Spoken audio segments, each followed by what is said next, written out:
Yes, it is extremely important that we as politicians make sure that our countries provide support to Ukraine. And not only provide support to Ukraine, but provide substantial support to Ukraine for a long time. And that will have a price.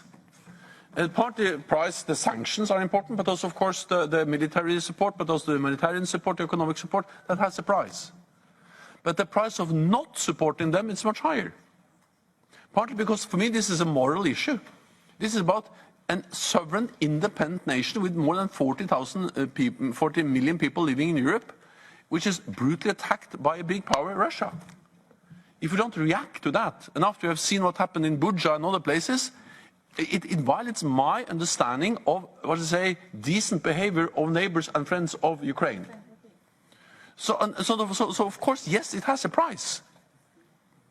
But not to act and just let that brutality continue and let that brutality of Russia be awarded is for me a higher price.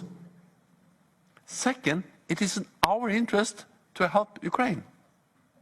Because you have to understand that if Ukraine loses this, that's a danger for us.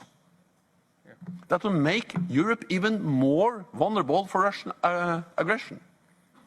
Because then the lesson learned from Georgia in 2008, from annexing Crimea in 2014, from starting to undermine Donbass in 2014, and then the full-fledged brutal invasion by President Putin in February, is that they can just use force.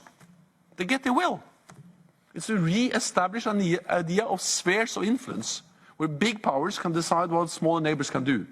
And that will make all of us more vulnerable.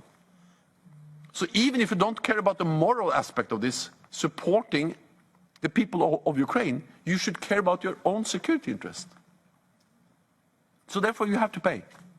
Pay for the support, pay for the humanitarian aid, pay the consequences of the economic sanctions, because the alternative is to pay a much higher price later on. And then remember one thing, yes, we pay a price, but the price we pay as the European Union, as NATO, is a price you can measure in currency, in money. The price they pay is measured in lives, lost every day. So we should just stop complaining and step up and provide support, full stop.